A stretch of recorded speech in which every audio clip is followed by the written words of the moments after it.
नमो नारायण। जय महाकाल, जय मां बगलामुखी।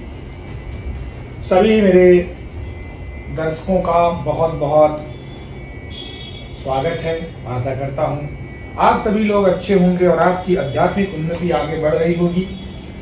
आज का मेरा विषय है करवा चौथ के ऊपर। करवा चौथ का व्रत किस दिन रखा जाएगा, इसका शुभ मुहूर्त क्या है, पूजा की विधि क्या है। करवा चौथ के व्रत के लिए सुहागिन महिलाएं पूरे साल भर का इंतजार करती हैं और इस दिन महिलाएं निर्जला व्रत रखती हैं, भगवान से अपने पति की लंबी उम्र की कामना करती हैं और सुंदर कपड़े पहनकर चंद्रमा की पूजा करने के साथ ही अपने पति का आशीर्वाद भी लेती हैं।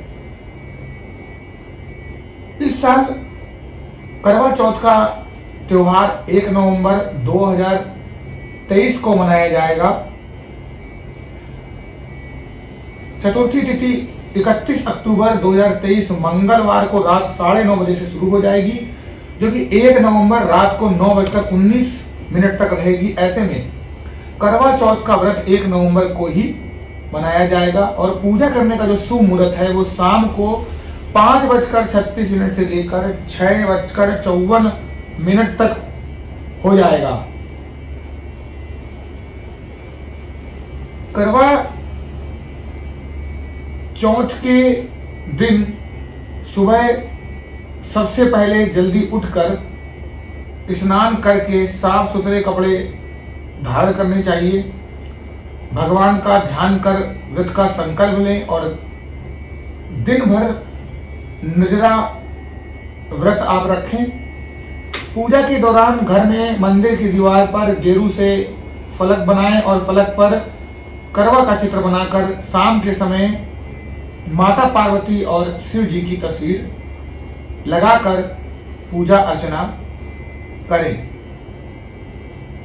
पूजा की थाली में दीप, सिंदूर, अक्षत यानी चावल, कुमकुम, रोली, सुहाग का सामान और मिठाई रखें और मिट्टी के करवा में जल रखकर पूजा करें और इसके बाद चांद निकलने के बाद चंद्रमा को आप अर्घ दें और छलनी से चांद को देखने के बाद अपने पतिदेव को देखें। उनका आशीर्वाद लेकर आप अपने व्रत को संपन्न कर सकते हैं।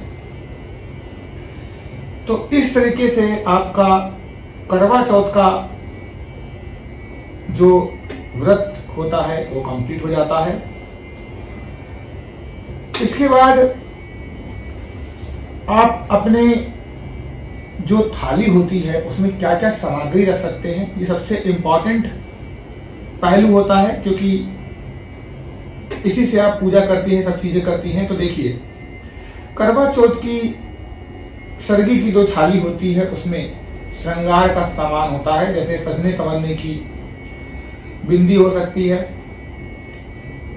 पायल, चूड़ी, लाल साड़ी, गजरा, महावर जैसी चीजें रखनी चाहिए। इसमें आप सेब, अनानास के फल जरूर रखें और ये जो थाली है आपकी, ये बिना मिठाई के अधूरी मानी जाती है। जो सास हैं उनको अपनी बहू का मुंह मीठा कराने के लिए मिठाई देनी चाहिए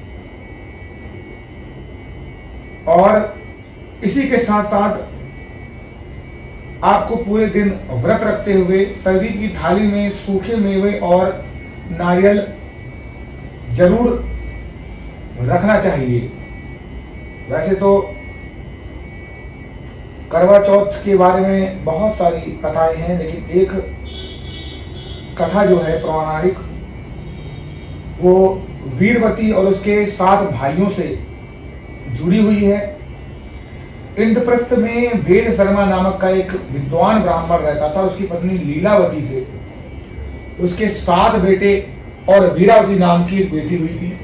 वीरावती की शादी हो गई और उसके बाद जब कार्तिक कृष्ण की चतुर्थी आई तो उसने करवा चौथ का व्रत रखा और चांद निकलने से पहले ही वो बेहोश हो गई। अब बहन को बेहोश देखकर जो सातों भाई थे वो चिंतित हो गए और उन्होंने अपनी लाडली बहन के लिए पेड़ के पीछे मसाल को जलाकर चांद निकलने की सूचना दी। बहन ने उसकी पूजा करके अपना व्रत तोड़ लिया, लेकिन इसी बीच उसके पति की मृत्यु की खबर आई, जिससे जो वीरवती थी वो परेशान हो गई। उसके बाद उसी रात को इंद्राणी पृथ्वी पर आई और उसने बताया कि तुमने करवा चौथ पर नकली चांद की पूजा कर व्रत तोड़ दिया है, इसलिए तुम्हारे जो पति हैं उनका आकस्मिक निधन हो गया है।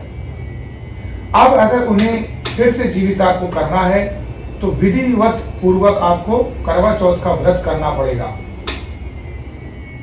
इसके बाद पूरे साल तक वीरवती ने चौथ सहित करवा चौथ का व्रत पूरे विधि विधान से किया, जिसके फलस्वरूप इंद्राणी ने उनके पति की जान वापस कर दी और वीरवती अपने पति के साथ वैवाहिक सुख भोगने लग गई। तो ये जो करवा चौथ का व्रत होता है ये सही तरीके से किया जाना चाहिए। जब चांद निकले तभी इनका समापन आप करें और इसी के साथ अपने पति की लंबी उम्र की आप कामना करें। और ये व्रत सुहागिनें अपने पति की ही लंबी उम्र के लिए रखती हैं। जो लोग मेरे चैनल पे नए आए हैं वो मेरे चैनल को लाइक और सब्सक्राइब करें। जो लोग मेरे चैनल पे पुराने से हैं उन लोगों का बहुत बहुत धन्यवाद। यूं ही प्यार बनाए रखिएगा। अभी के लिए मुझे इजाजत दीजिए। आप सभी लोगों का कल्याण हो। नमो नारायण। जय महाकाल, जय बगलामुखी।